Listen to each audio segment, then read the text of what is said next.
ואתם תחרישון. I'll do all the war for you, and you won't have to worry about anything.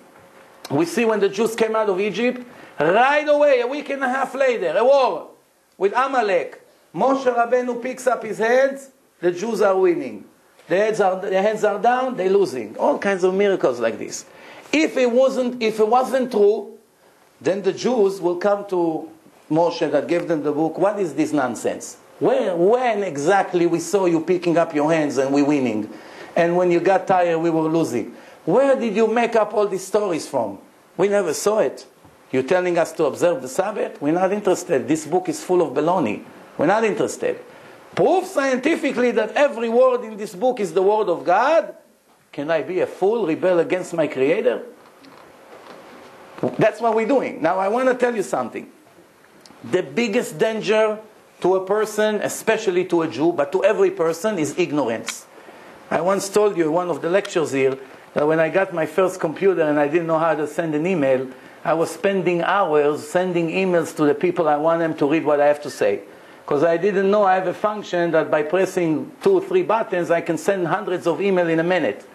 So rather, I was typing the email again and again and again, sending it. I only had a computer for a few days. I didn't know. I'm talking years ago. Until my friend walked in and said, "What exactly are you doing?" I said, "I'm sending emails to people." I said, "This is not how you send emails. You do 1, 2, 3, you type your entire list, receive it in a minute." So now, I learned from that a lot. Say, when a person is ignorant in something that he's about to do, this is the biggest danger for him. All the Jews today in the world, with no exception, are not religious or are anti-religion because they never read the Torah, not even once in their life. 14 years, I saw thousands of people. I cannot count how many. I cannot count how many people was in my house for Shabbos. I cannot count how many arguments over the computer or the phones and so many things and articles and all kinds. On a radio show I used to give, an Israeli radio show. Not once yet until this moment, and I promise you it's not an exaggeration, not once I saw a non-religious Jew that at least read the Torah carefully once in his life. How do you come and make statements? How can you contradict a book before you dedicated a day or two of your life to read it carefully? Maybe by then you realize that all your life is one big mistake. Is it possible? Maybe you're wrong. I'll tell you something better.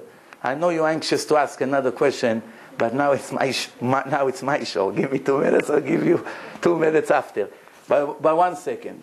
Many years ago, a smart person told me something very clever. That's 14 years ago. I was in Jerusalem right after I got married. And I went to a person in Jerusalem, and he told me, "So what do you do over in America?" I said, "I'm working for a bank. I used to be in banking industry, working for a bank from Milwaukee, represent them here in New York, until I decided to give it up and do the right thing. Start doing something for the Jewish nation, but that's before." So he told me, "Oh, so you're very happy there in America. Making money. All right, very nice." So he asked me a question. "Do you believe in the 10 Commandments?" First time somebody ever asked me this question. So I thought for a second. I say yes. I wanted to see what he has to say. So he told me, according to the 10 Commandments, this guy, by the way, is my cousin, is very, very strict. If I will speak to you the way he spoke to me, you will throw tomatoes at me. So I'm not telling you what he told me. I'm just telling you what he told me. Don't go tonight and say, this rabbi is crazy. I'm just describing you how it turned my life in 1 hour, 180 degrees to the other side. Common sense. So he told me, according to the 10 Commandments, you are worse than Yasser Arafat. I said, "What? Me? What's the connection?" He said, "You say that you believe that it's the word of God, right? The 10 Commandments start from the most important one to the least important. First one, I'm your God that took you out of Egypt. Second one, you should not have any other God. Third one, what's the third one? Do not swear on the name of God. He's not your friend, he's your master. What's the fourth one? Observe the Sabbath.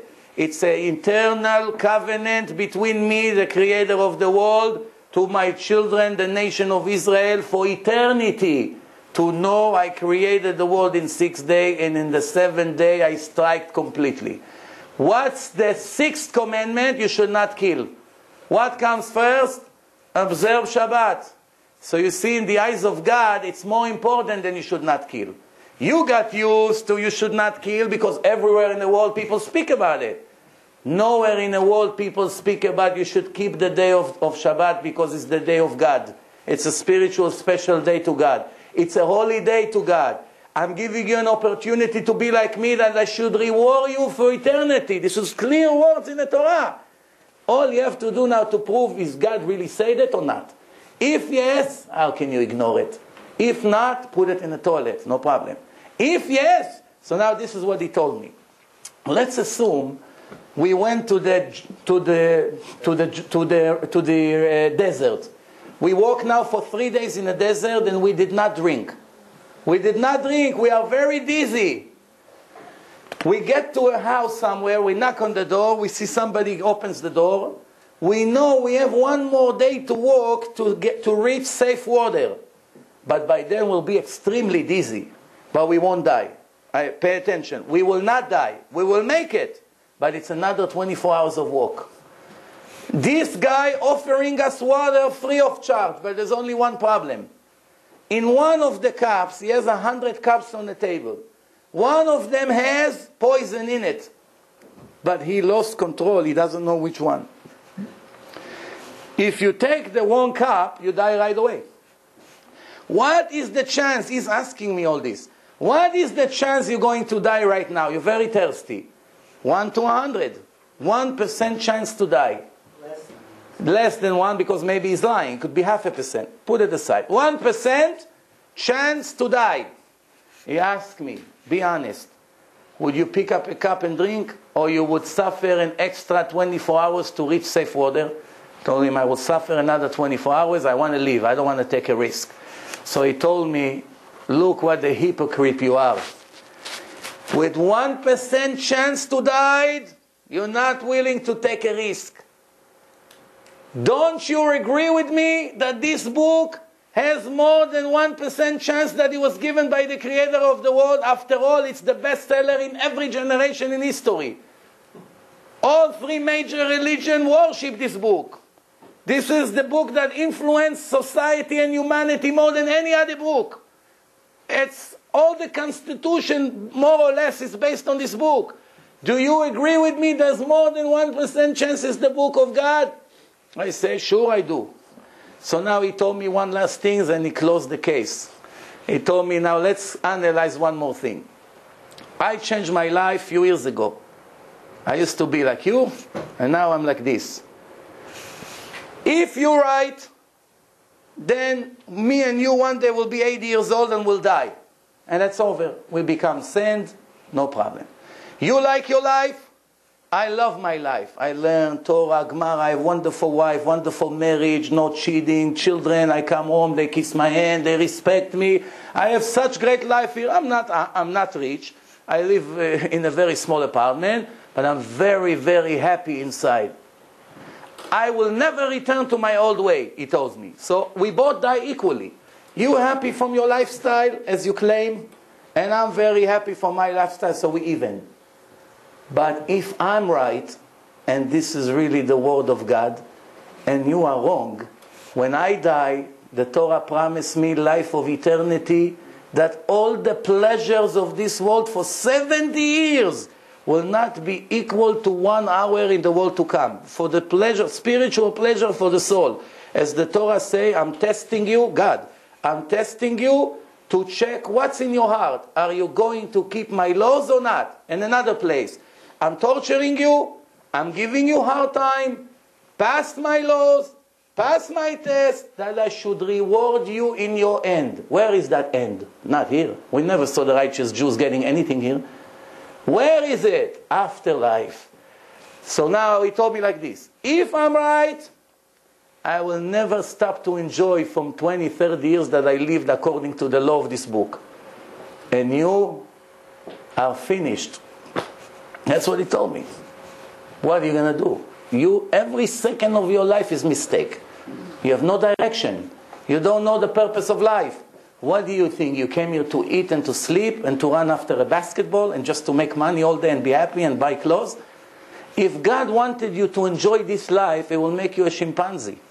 Everything he wants, he has for free. 5 females, he doesn't have to buy her drinks, he doesn't have to put the show, take her to this club, come with his car, borrow his car from his friend. He doesn't have all this nonsense. No life insurance, no health insurance, no 30 years to pay the mortgage, subprime crisis, traffic 5 hours to get to the office. He doesn't have all this.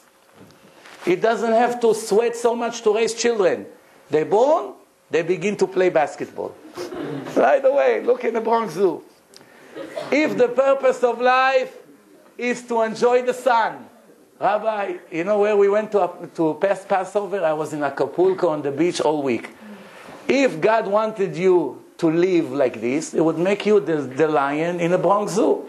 35 years he's laying in the sun. No, he doesn't have to worry. They bring him food. People come, take pictures of him. He's the stars, #1 in Hollywood. What's the purpose of life? You don't know, he said. Every second of your life is a mistake. It shocked me. He said, don't believe me. I'm not expecting you in an hour or two to believe that everything I told you is the truth.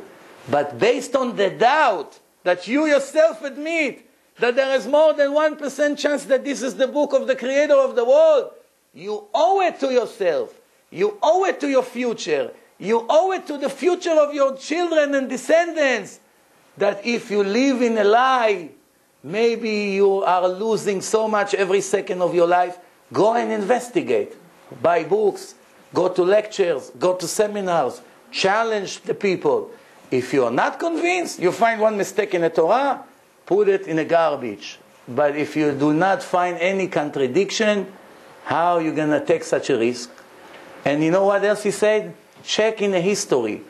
All the greatest philosophers in history, Maimonides, Ramchal, Rabbi Yosef Karo, the greatest names in history that some of them, even the non-Jews admire. In Washington they put a statue of Maimonides, the Rambam. They were putting tefillin every day. They were learning Torah every day. They were learning Torah every day. They were walking with the yarmulke. Some of them had beards. You are better than them? Did you hear about the Vilna Gaon? 250 years ago, the Vilna Gaon. The Vilna Gaon, one time, one professor in Italy heard that the Jews in Vilna are non-stop praising the rabbi, the genius, the genius, the genius. Everybody speak about it. They don't even call him his name, Rabbi Eliyahu. They call him the genius from Vilna, Gaon mi Vilna. 250 years ago. So this non-religious Jew in Italy was a professor in university. He was very curious to see who is this genius, because he himself was a very smart intellectual person. He decided to go to Vilna to meet him. When he got to Vilna, he got to the place where the rabbi was learning, and he told him, the rabbi doesn't have time to meet visitors, you know, he's very busy with his learning, you cannot get accepted. So now this professor said, I came all the way here, I'm not going to see the rabbi, I got to come up with a good excuse. So he comes the next day, he told the guy over there, listen, I was sent from Italy to here because the Jews in Italy have a serious problem. The king over there, he said that if the Jews will answer these 70 philosophical questions, he will send all the Jews out of Italy. They will kick them out of the land. So they sent me over here to the rabbi because he's the only one can answer those 70 questions. He went inside, this professor wrote it in his book. That's how we know the story. He went inside, the rabbi was learning Gemara. He told him, Rabbi, I have 70 questions to ask you and it's urgent. It's life risk for the entire community in Italy, in Padova. So the rabbi said, read. So he thought maybe the rabbi wants to hear a summary of some of these questions, and then they go one by one. So he was reading the first, second, third question. Then the rabbi goes like this, continue while he's learning. Continue, read. The guy said, what, he's making me a fool here? I'm reading and reading and reading. An hour he's reading the questions. Once he finished the questions, the rabbi said, okay, you're done, right? You ready? The answer to question number 1, 9, 12, 18, 25, 23, it's the Torah, Genesis, chapter 20, verse from here to here. This question you ask because you don't understand, check here, check Luzzato, check this, check that. In less than 5 minutes, he answered him on 70 questions, all by heart. The students of the Vilna Gaon testify that he wrote the entire Torah in reverse. How many letters we have in the Torah? 304,805 letters in reverse, without one mistake. Vilna Gaon. And he put tefillin. He told me, you better than him? What do you think? You discover America? What, you Columbus? Go and check. I encourage everyone here, don't believe me. You don't have to believe. I have thousands of proofs. In 2 hours, what can you show? 2, 5, 6 proofs. I have thousands of proofs. Thousands. I was arguing with professor. One time I had an argument, Professor Levine. All his life he's teaching in university of the theory of evolution of Darwin. We argue, 4 hours arguments. Then in the end, I was in front of people. He got on the stage and he say, I think that I have to rethink my entire career. If I have done the right thing or wrong thing, because I have now doubts. No, you know where this Professor Levine? Today, he lives in Cedarhurst. He is religious. His daughter married an Israeli guy and a jet pilot. They're all religious from this argument. Why? After that, he started to double check. When people argue with me about the age of the world, I say, according to the Torah, the world is 5,768 years old. Everybody laughs. You're crazy. The scientists say that the world is billions of years old. So I tell them there are 2 ways to prove. One is to go to arguments about carbon-14, extrapolations, and all the rest. And second is to give you 1-minute speech. Which way you choose? 4 hours argument or 1-minute speech? Everybody wants in a short way. So I say, I want to ask you a question. If you, Professor Levine, let's say you are 60 years old. Now we have more than 100 people in this room. We're going to ask each one of us to tell your age. So he's going to say he's 50. He's going to say 51, 52, 53, 20, 19, 18. Everybody came up with a different age.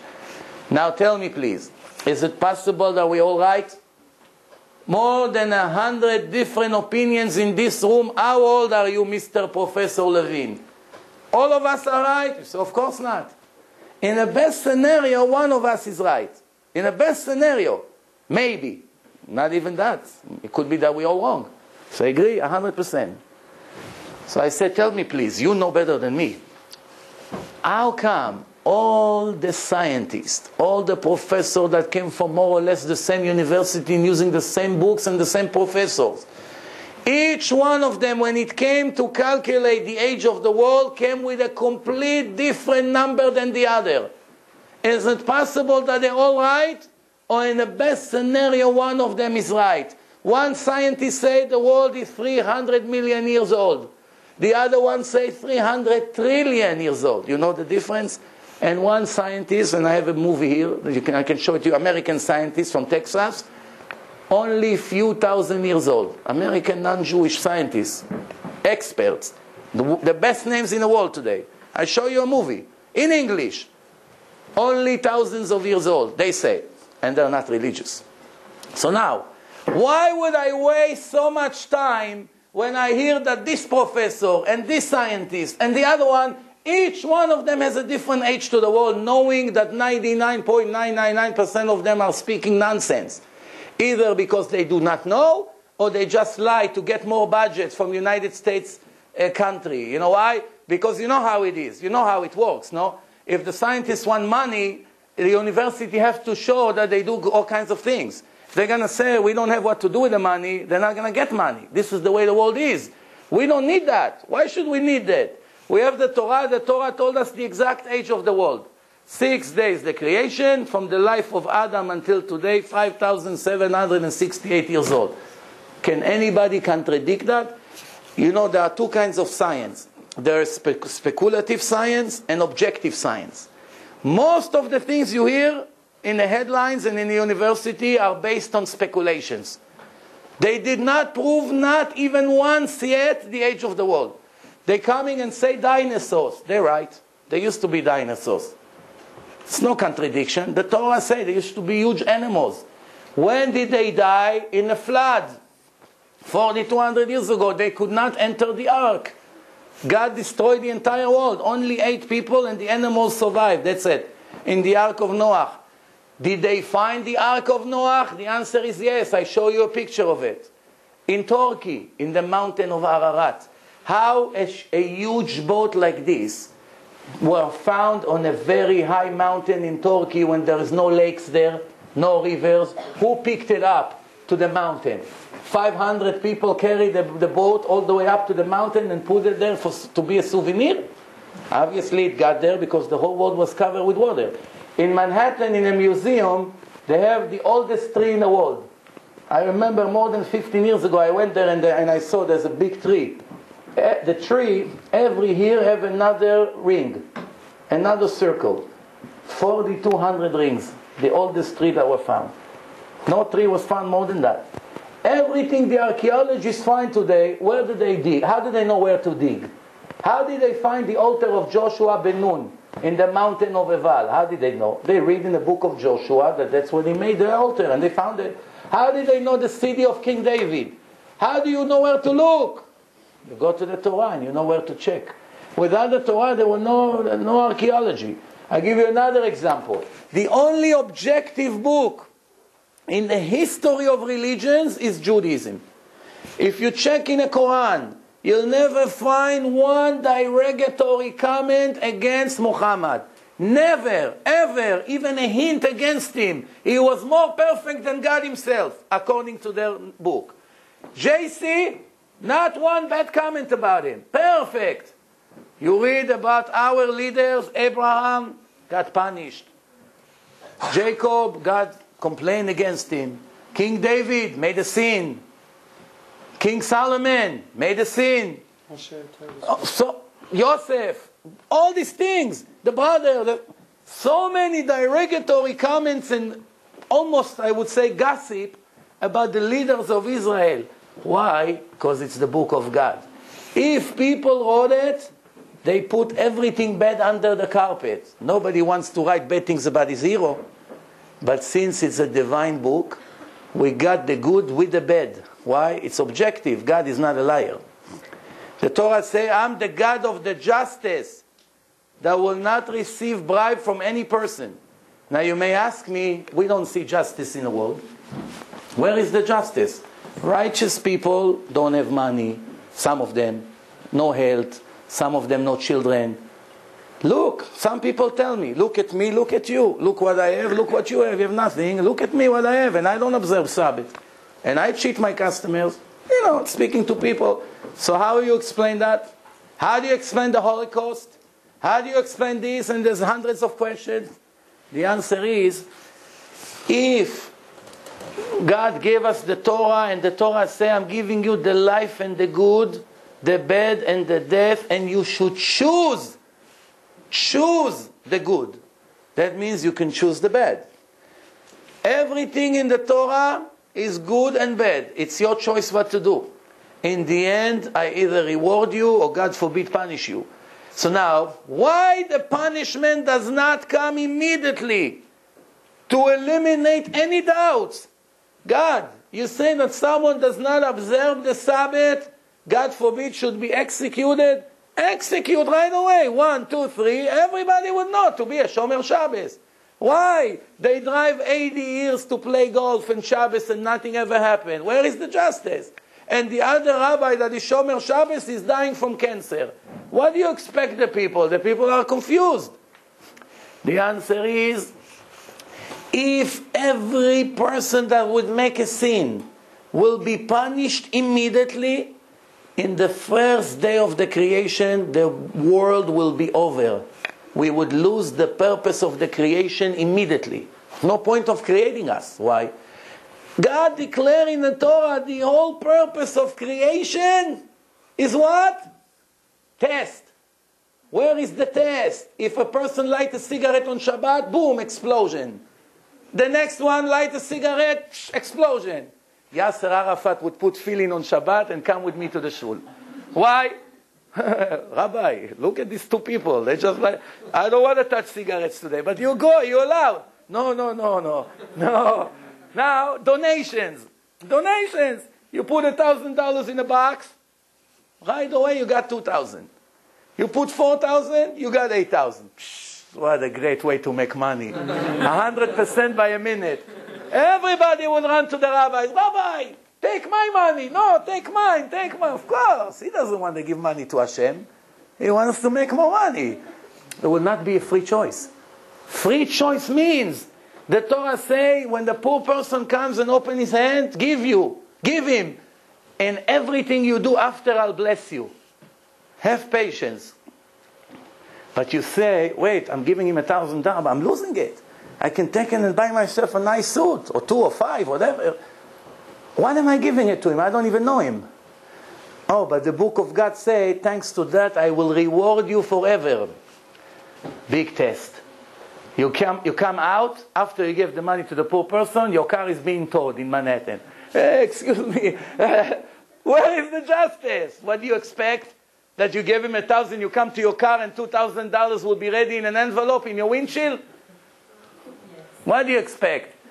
That's no point for this life. The Torah says, I tortured you to test in your heart, are you going to remain faithful or not? What's the word Jew mean? Who knows what does it mean? People ask you, what are you? I'm a Jew. How do you say a Jew in Hebrew? Yehudi. This word comes from what word? Yehuda. Yehuda was one of the brothers of the tribes. Why we not called Shimonim? Shimon was also one of the brothers. Why we not call Yosefim? Yosef was more righteous than them. Why we don't call Leviim, all of us? Why Gad, Zvulun, all of them? Why? Why Yehuda? There are 2 things about this person called Yehuda that symbolize the foundation of Judaism. That's why God called us Yehudim. Where is the first time in history that the word Yehudi was mentioned in Jewish history? In Iran. Who is the first person in history that was called a Jew, a Persian Jew? Mordechai. Mordechai Yehudi. Before that, you never heard this word Jew. We were the Hebrews. God called us Yehudim, first time Megillat Esther. Now, why Yehudim? In Hebrew, you have one word that actually has 2 meanings. The word modeh means thank you, I thank you, and I admit that you're correct. 2 things. Modeh, ani modeh lecha, I'm thanking you. Ani modeh lecha, I'm admitting that you're right. 2 words, 2 different words. One word, 2 different meanings. What Judaism is all about? 2 things. Always admit and seek for the truth. Always, even in your heart, not only in your words. Even in the heart, you're always going to be correct and honest. And second, you always be grateful. You come to the Varazano bridge, you give them $10. They give you $1 change. They're robbing you. You're losing your money. What are you saying thank you for? What do you say the guy over there in the booth? Thank you.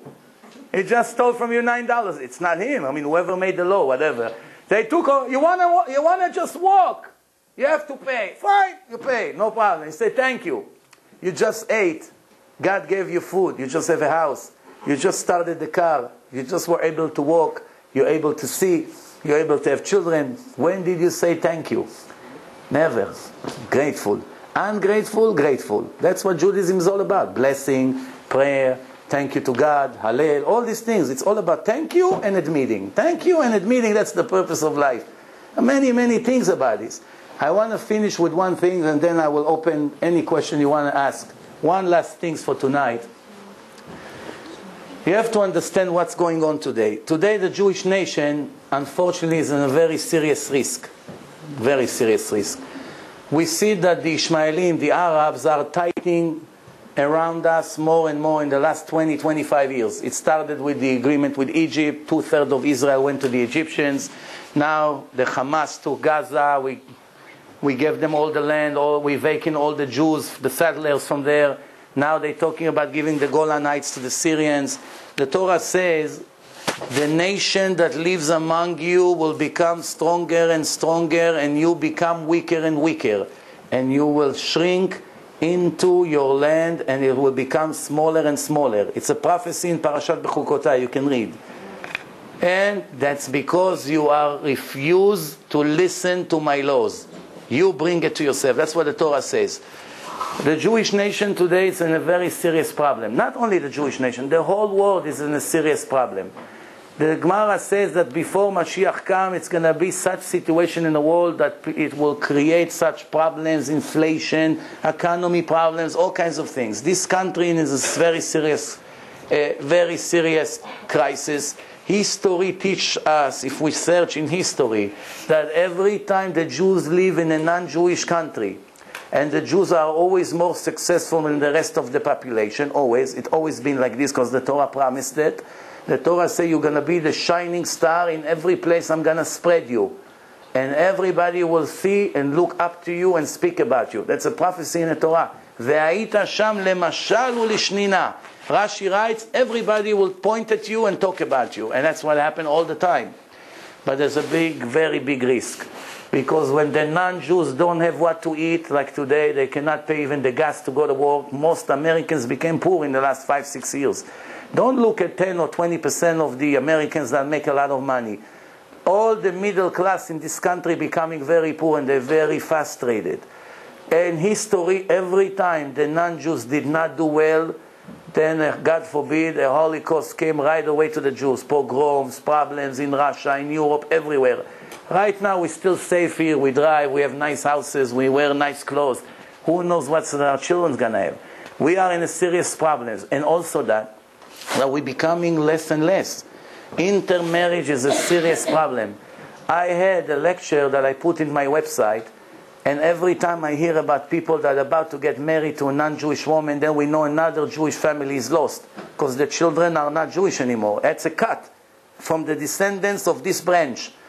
I had a guy, a Kohen in Florida. He lives in Florida, marry a Sicilian Italian woman, and they have a kid together. I have cases like this every day. Every day. I don't remember one day that I don't hear about things like this.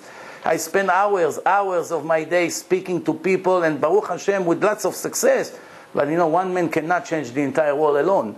So I had a case that I'm convincing this Kohen that he cannot live with her. It's a tragedy for Jews to rebel against God. The Torah says, you are my children. Not because we are prejudiced against the Goyim. Don't get me wrong. No, we have to respect them. We cannot steal from them. We cannot be obnoxious to them. Everything is fine. But God did not give us permission to intermarry. It's not our choice. The Torah says you should not marry other nations. I don't allow it. And if you do it, it's a serious problem for the nation of Israel. And what happened? I let the guy watch the intermarriage lecture, and I told him, no, you're willing to come? Maybe you take a month off, you come to the yeshiva in Monsey?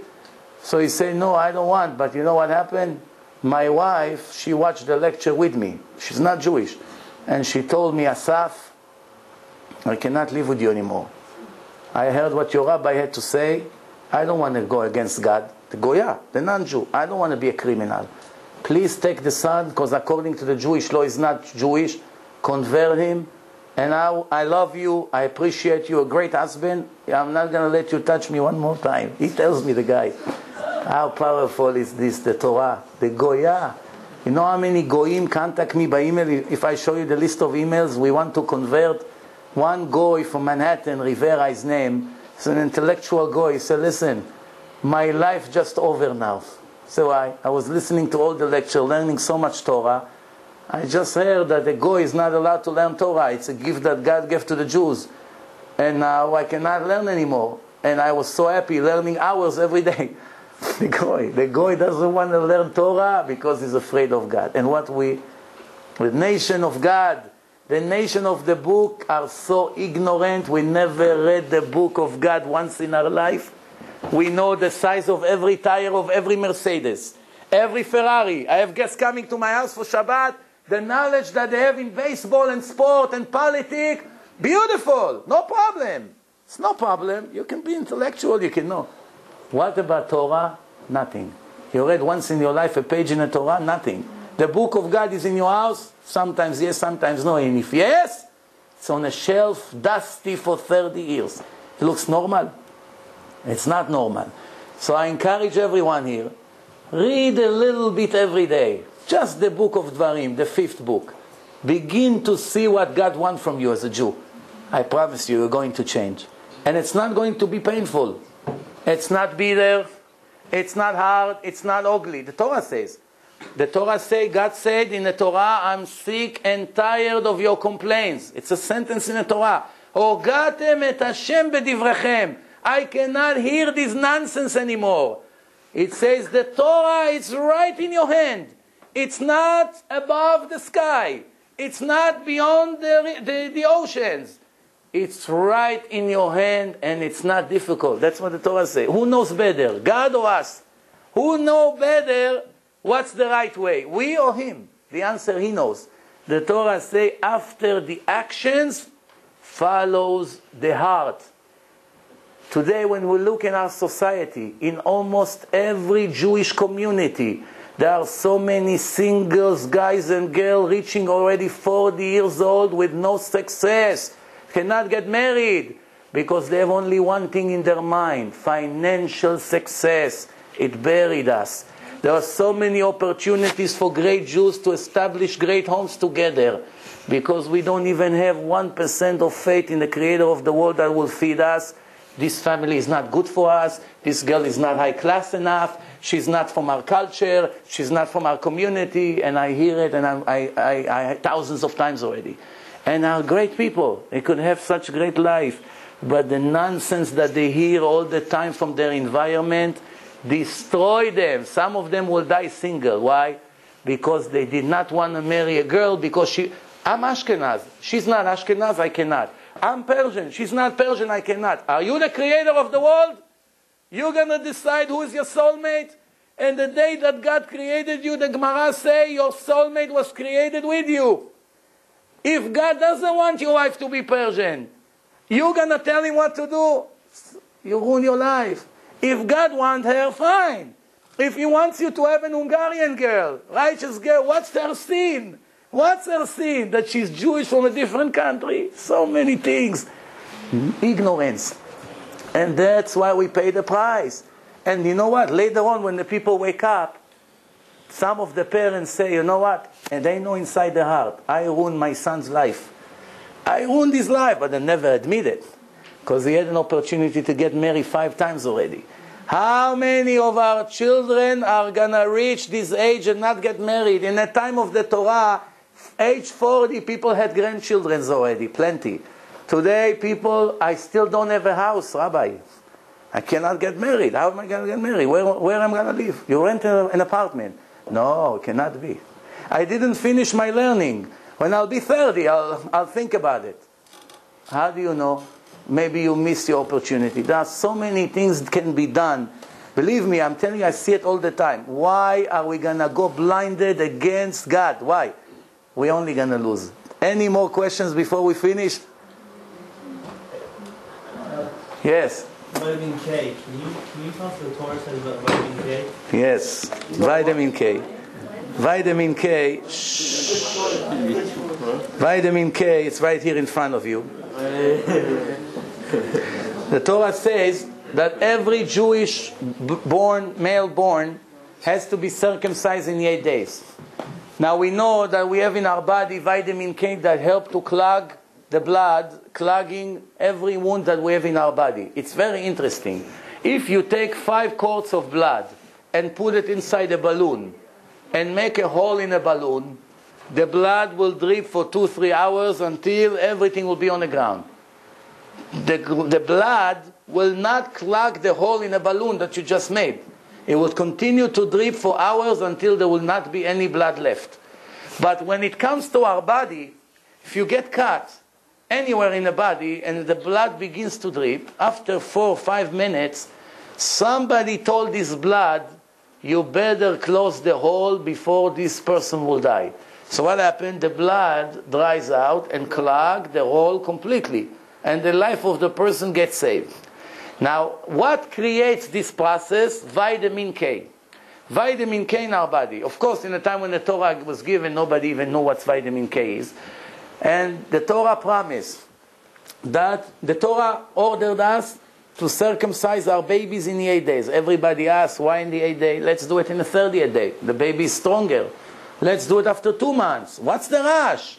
8 days, it's nothing. It's like a chicken, this kid. Give him a month. The Torah always know better. It just takes us sometimes 3,000 years to find out. The Torah says, in the 8th day, you have to circumcise every Jewish male born.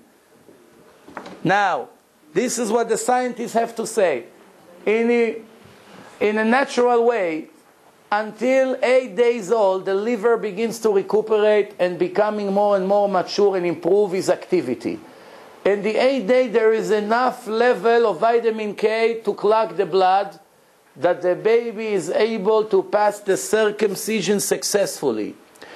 In a research that was made in New York in 1953, the scientists, which are not Jewish, they publish that from 0 to 8 days, you have problems. It's not enough vitamin K to clog any cut that the baby may have.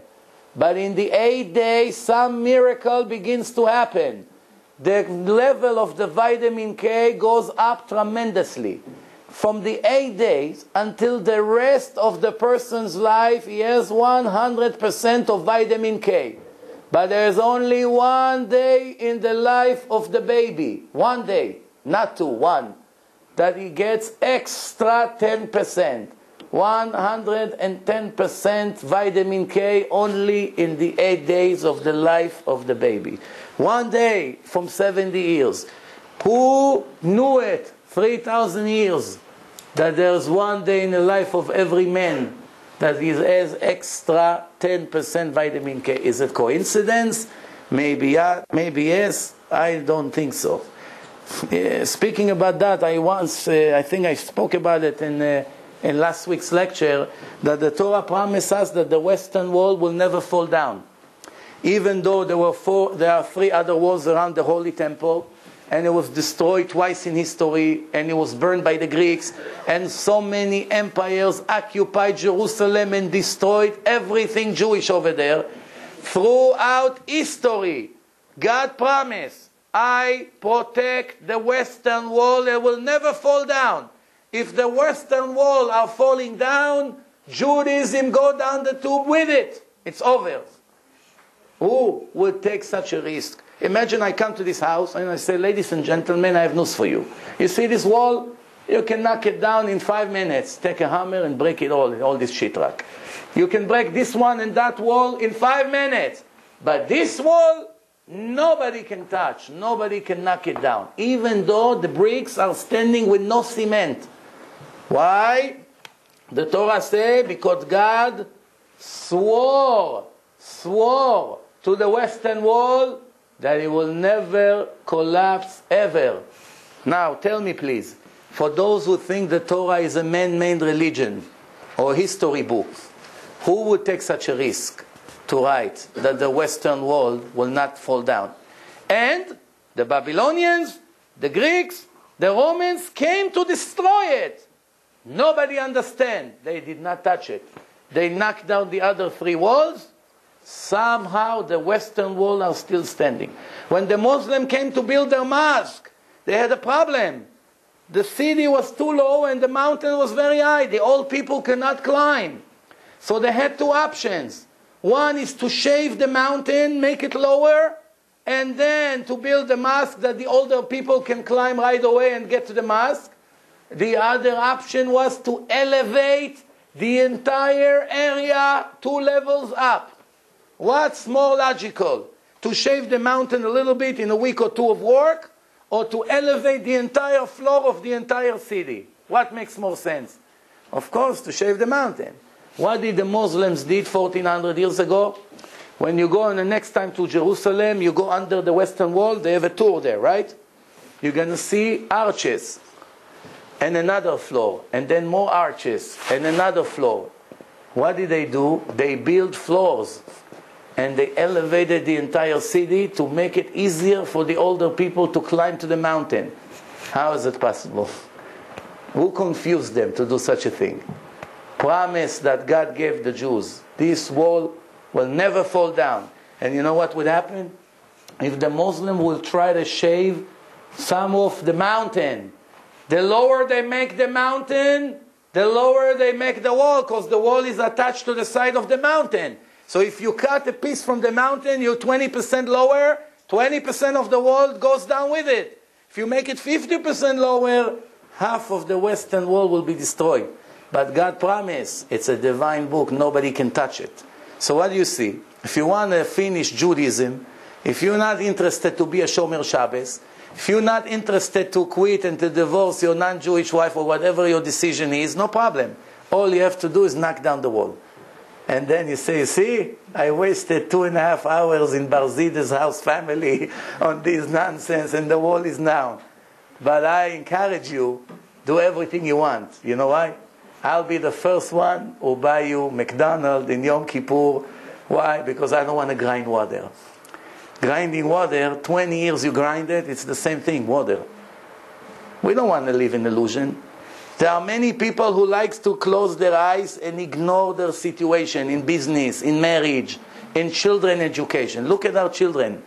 Drugs, problems, no respect for the parents, nobody appreciate anything. They give you orders. You listen to me, I'm not going to listen to you. And so many other things that happen to us. Why? We live without Torah. Any more questions before it's over? Yeah. Everybody wants to kill you now. All right. See the picture of the Noah's Ark on top of the turkey? On top of the mountains? You said you had it on your laptop? Yes. I have it in the lecture called Nevuot, prophecy. Oh, I'll do it in 5 minutes. I have it. Remind me. I have it in the lecture. It's going to take me a minute to get it out from the list. All right.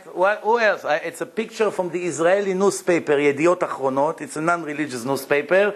They show Noah's Ark were found in archaeologists digging in Turkey, the mountain of Ararat. Any last question for tonight? Some challenge, arguments? Anyone is still thinking that the Torah is the word of a man and not the creator of the world? Please raise his hand. We'll start all over. Any more? No, what do you say? What do you have to say? No, I don't think that. You don't doubt? No, it's not. Huh? It's not sure. 100%? You see what's on your chest? Yeah. Next thing, it's beginning to shoot. He says no doubt. What do you say? You have doubt? No, I'll get to him. You need to ask him. I know that.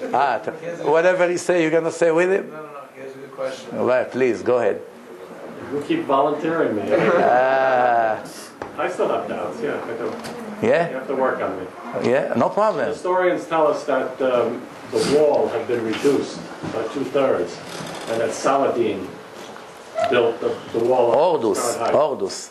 All right, go ahead. Is that true or not? Salah ad-Din is the Muslims that built the mosque. The mosque. Yeah. And 1400 years ago, it's actually 1300 and change. Now, you have to know that the original Western wall starts much, much lower under the ground. Much lower. It's like maybe 40, 50 feet under at least. And the Western wall, it's not the entire wall. It's only up to a certain level. And from there, you see that the bricks are much, much, much smaller. Those bricks were added only a few hundred years ago to the wall to make it higher. But the entire original wall is standing as it was originally from the time that it was there and until now. Now remember, to write such a thing, the risk is tremendous, especially when the other 3 walls fell down already twice in history. Any more questions? Please take advantage now. Please. They told me to show you codes in the Torah, but there's no time for that. But next time, maybe it was... There's Rambam. You want to see Rambam? Rambam. You saw it? Who heard about the codes in the Torah? Raise his hand, please. Codes in the Torah. Do you mind giving me? Do you? Wait. Cyclone B with. Wait. Here you go. Please. Here. Just for him. 1 more minute and it's going to be over. If you have to leave, you can leave. Please. Shh. No one is forced to stay. I'm not going to get offended. I know I went double than the time I planned. But here. Inside the Torah, we have thousands of codes hidden inside the text. 2,400 years before Rambam was born, God was putting inside his Torah information about this rabbi. What was so great about Rambam is the greatest posek in the last 1,000 years. The Shulchan Aruch of the Jewish nation is based on his book called Mishneh Torah. When we read in Parashat Bo in Sefer Shmot, the Torah gives us indication about Maimonides. What does it say? His name is Moshe. He lives in Egypt, Mitzrayim. He was the heart doctor of the king of Egypt, Lev Paro. What was his nickname? Rambam. Resh, Mem, Bet, Mem. That's the only time in the entire Torah that you have 4 words in the right order. Resh, Mem, Bet, Mem. That's abbreviation of Rambam. But that's nothing compared to this. The Rambam wrote a book about the 613 laws. 613 mitzvot. How did he call his book? Mishneh Torah. When God gave us the Torah in Mount Sinai, He already gave us information about Rambam that will be born 2,400 years later in history, in the future. How do we know? We take this letter Mem, we count 50 letters, equal mathematical script. Minimal. Mem, 50 letters Shin, 50 letters Nun, 50 letters Hey. We got the word Mishneh hidden in mathematical equal skip, what we call codes. If we take the Taf, we count 50 letters, we get Vav. We count 50 letters, we get Resh. We count 50 letters, we get Hey. Mishneh Torah. But we have a problem. Why from the word Mishneh to the word Torah we don't have a 50 even? 50, 50, 50. And here 50, 50 and 50. Why here it's so much more than 50? If you count how many letters we have between the Mishneh and the Torah, 613 letters. So now let's conclude. 2,400 years before Rambam was born, God put in the Torah information about him, and that's one out of thousands. Yitzhak Rabin assassination is in the Torah in equal codes. The murderer, Igal Amir, have a mutual resh. One resh for both of them, to show you there's connection between them in equal skip. More than 30 words about the Holocaust. Hitler, Eichmann, Rudolf Hess, Zyklon B, the final solution, Auschwitz, ghetto. 30-something words relates to the Holocaust are hidden in a Torah in equal skip in one page. And here, 2,400 years before Rambam was born, the Torah told you it will be Moshe that lives in Egypt, that will be the doctor of the heart of the king of Egypt. His nickname will be Rambam. He will write a book called Mishneh Torah that will speak about 613 mitzvot. So a person can write such a thing.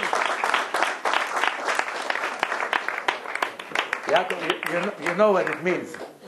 That you want or you don't want, it's over. Thank you very much.